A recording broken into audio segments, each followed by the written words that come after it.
Round one。好 ，WLF 60公斤级世界金腰带卫冕战是杨明对上了朝九玉桂，这也是我们期待了很久的一场比赛啊。是这条金腰带，其实在朝九玉桂的手中已经很长时间了，从2018年开始，一直到了现在。那中间在2019年的时候，王俊玉曾经拿到过挑战权，但是第4回合的时候被朝九玉桂给飞吸掉了。对，而且很有意思的，朝九玉桂拿到这条金腰带的时候也是飞吸，是赢掉的赵重阳。对，所以今天我在。就是我们吃午饭的时候，我遇到了杨明，我问他，我说你备战的情况怎么样？他说告诉我非常好。然后我说有没有安排特别打法？他说，我在体能上做了特别的储备，因为这场比赛是金腰带的挑战，一共5个回合。所以在我们说话的时候，阿亮一直在认真的看什么呢？邱老师，我在看呀，杨明到底怎么能够来打这场比赛？因为在我看来，除了近距离有一些威胁的话，中距离。朝九玉桂的控制能力是非常强的。是的，朝九玉桂不是用拳控制，他是用腿控制，因为朝九玉桂有练这个空手道啊，对，他的腿法控制能力特别强，不管是低段、中段还是高段，都有终结的能力。而且每一次的踢空，我们都看到他的这个报价呀都非常的紧。对，就是回收的这下特别的快，这是我对他最大的印象了，就是回报价的这下。就我们很多运动员可能打出去这拳之后，可能往下就不管不顾了，可能会。然后有的好一点的可能会改变一下自己的站架或者移动端接移动，但是他就是出得快收的也快，就报价相当严密，是非常优秀的一个运动员。目前看来，杨明的主要机会还是在拳法上。拳法上是，但是朝九玉桂也是赢了我们之前赢了我们国内的一众好手啊。是，对，比如说李宁、赵重阳、方飞达。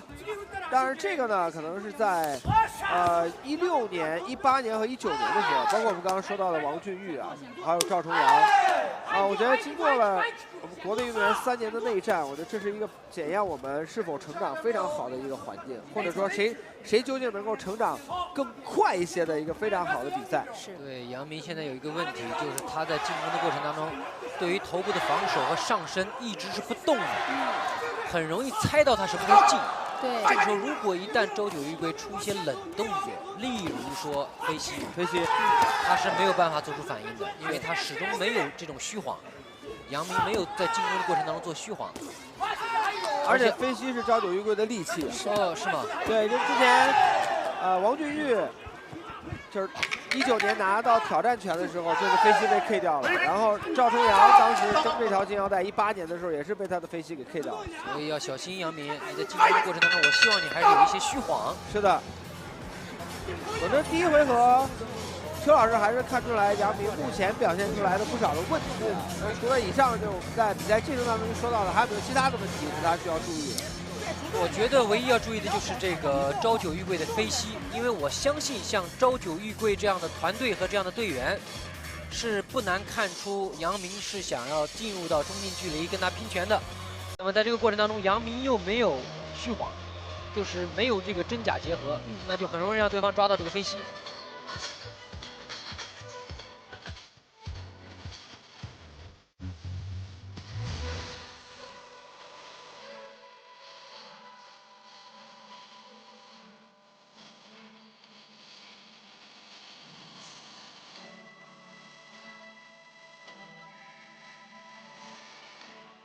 Okay, time's out, second out.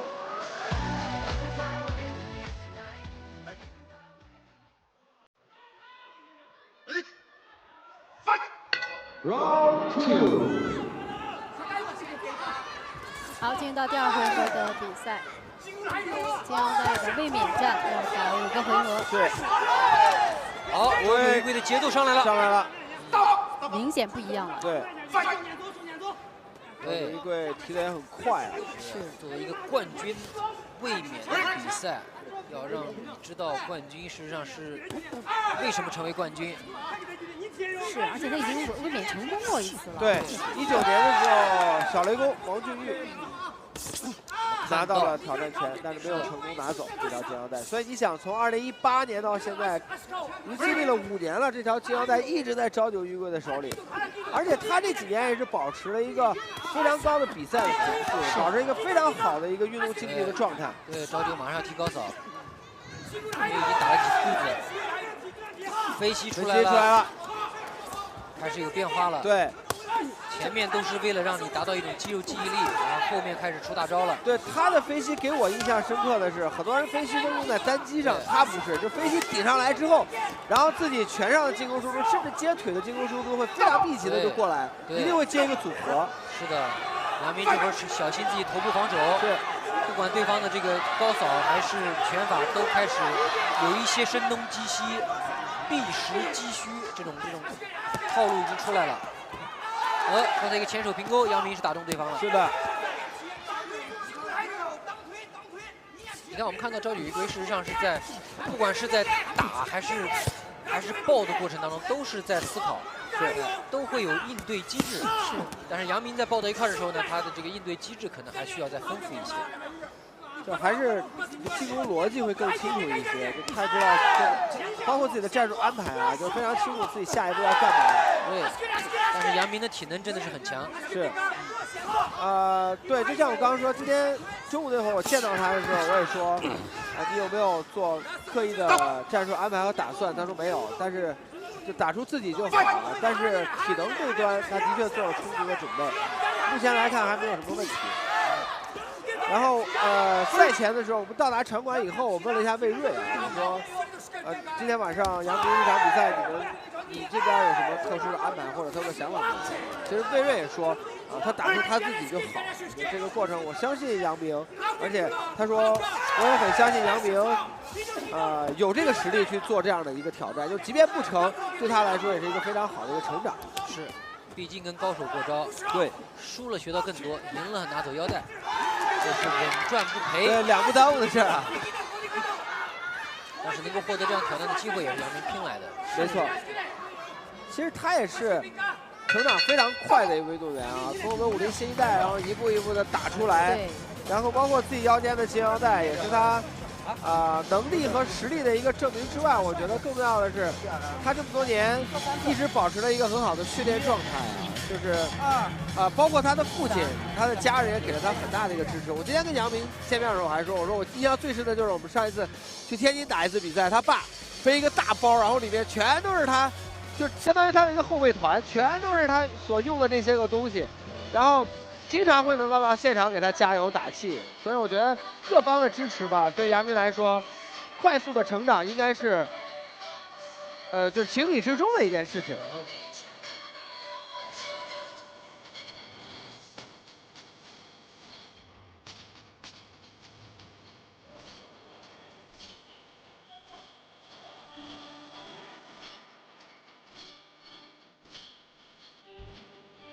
Okay, time down, second out.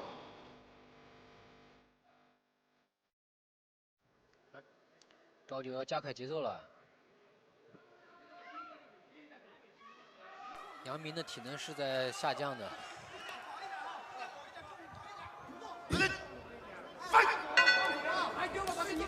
Round 3。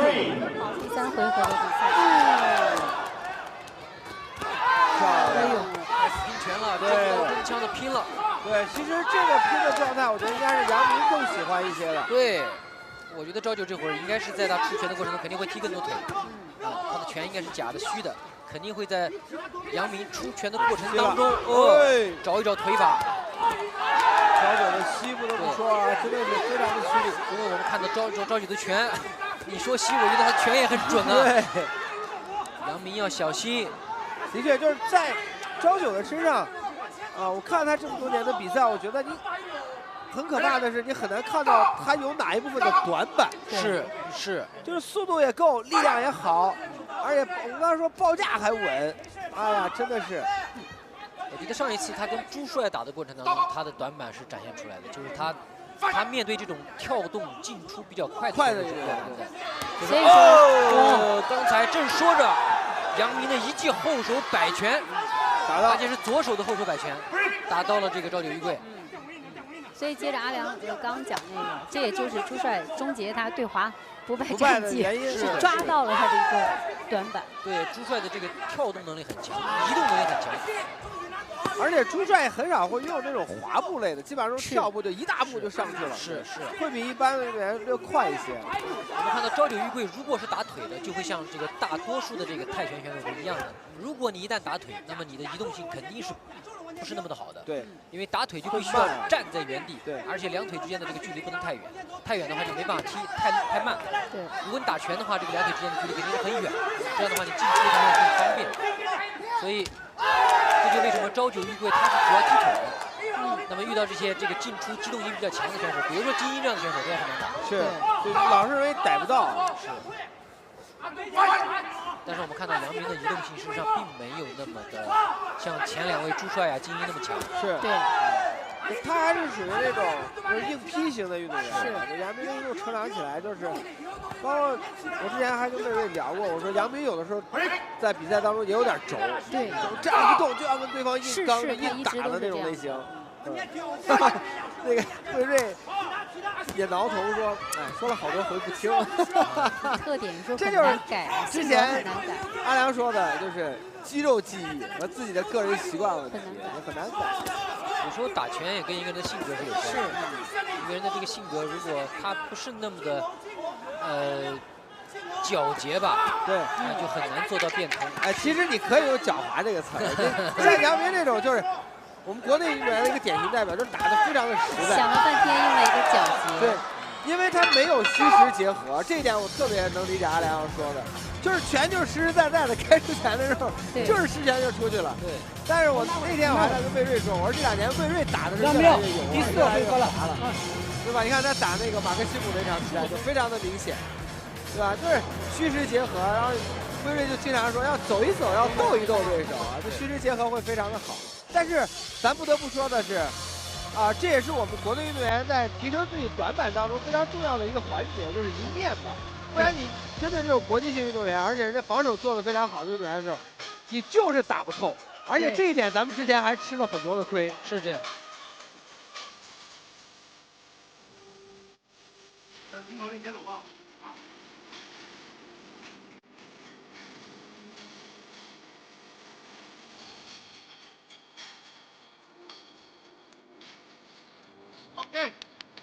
Okay, time's out, second out.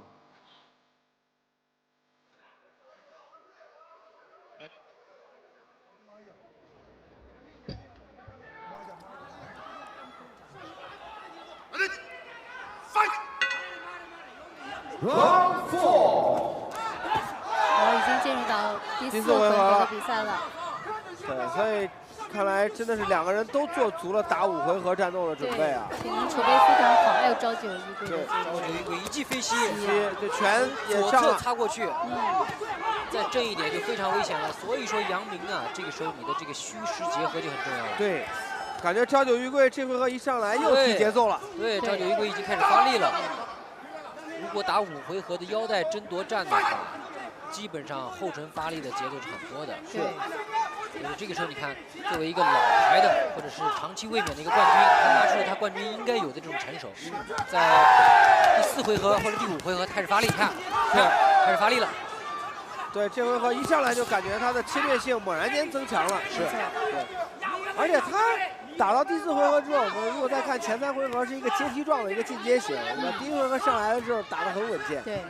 然后侵略性越来越强，第3回合已经表现出来了，第4回合就会更明显一些。杨明的体能衰竭了，杨明的体能出现问题了。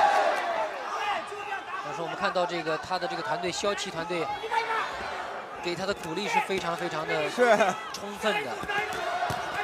漂亮，看看能不能顶得住。对，加油！挤在卫生角了，出来要出来，不能抱着头，不然飞膝。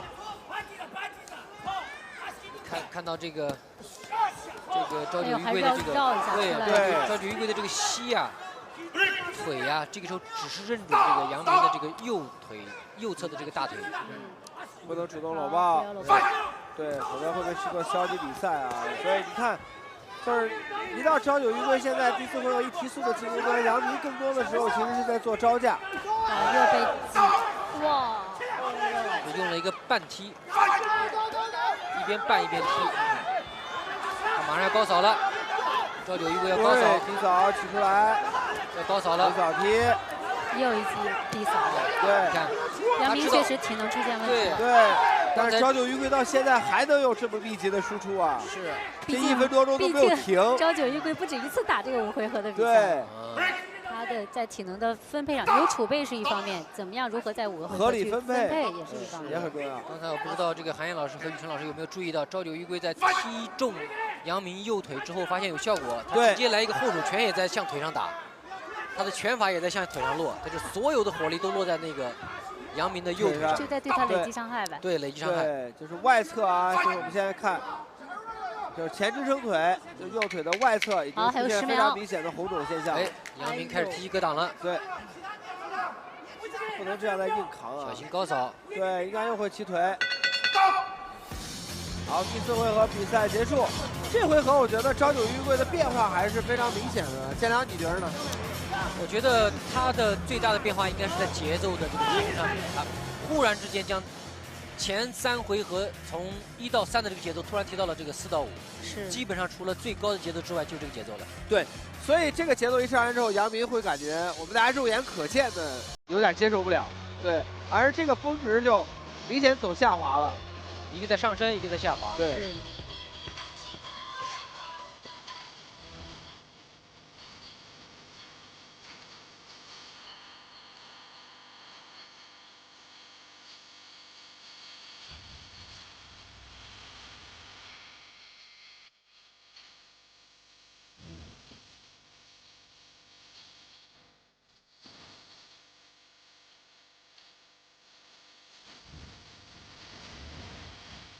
OK。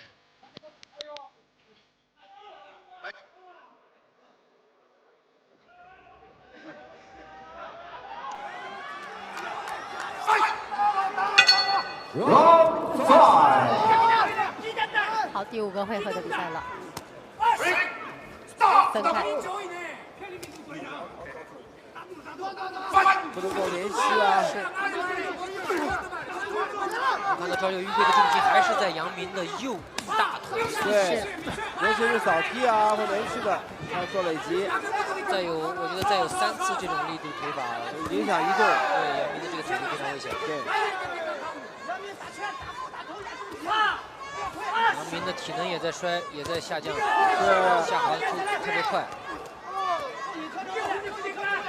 这个时候赵九的这个节奏还是在攀升的，没错，越战越勇。对，就是输出的频次还是非常密集，就这个挺可怕的。打到第5回合，顶到裆了，输出频次不掉。正说话间，这个赵九的一个膝应该是顶到杨明到裆部了。好，时间暂停，有最多5分钟的休息调整的时间。刚才张鑫老师是口头警告了一下赵九玉贵。还是要给杨明一些时间来休息。我觉得今天比赛继续，杨明的这个挑战哈，无论从节奏上还是从这个动作上来讲，都干净。是。杨明是抱着必胜的心，但是没有准备必胜的这个战略和战术。没错。漂亮。这回合招架的这个状态就显得更明显了。对，这不得不说赵九玉贵的确是恐怖啊！就是你看他现在进攻的这个频次和节奏还在一个上升段。是的，就比第4回合又更好了。对，这个时候才是杨明最危险的时候。对。看到冠军在前几回合那么压着打的原因，就是因为在收着力。是。这个叫做什么？战略上的这种体能分配。是。刚才韩燕老师也说到了。杨明不管是在节奏还是在技术方面，都没有能够看出有一些优势。除了这种必胜的心态之外，除了心态之外，还是要有一些实际的东西。而且看现在右腿在长击打的这个硬度上已经没有了，几乎。我们看到这个杨明的这个体能的衰竭，肉眼可见，非常即便是在表情上也可以看得出来。加油，杨明！是的，加油！对。小心对方的飞膝。对，这个时候就是全在打意志品质了。这个时候，我相信这个赵九的这个膝也不见得飞得起来了。赵九也很累，对他也很累。也快到体能的临界点了。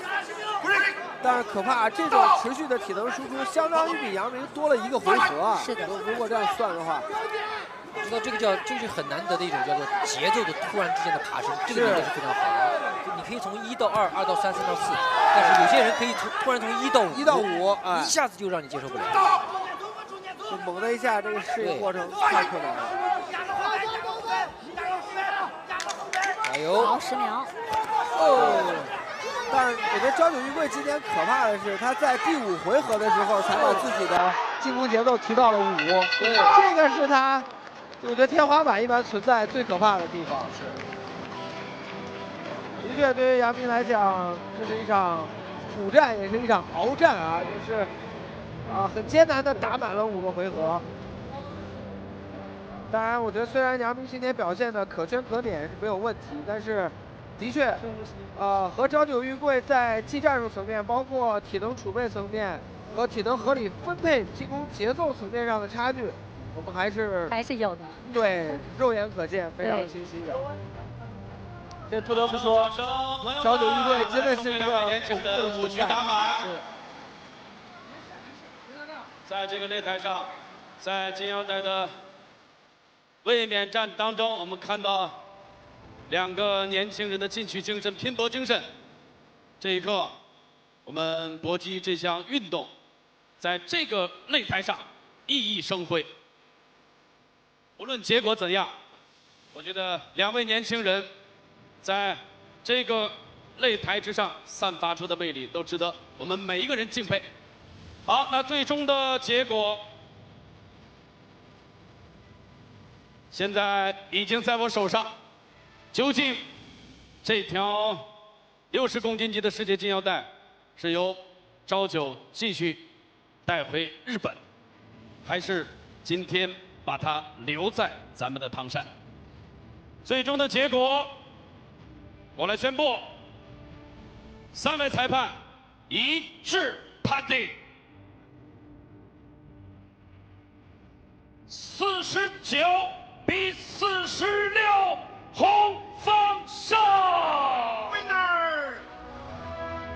祝贺朝九玉贵卫冕成功。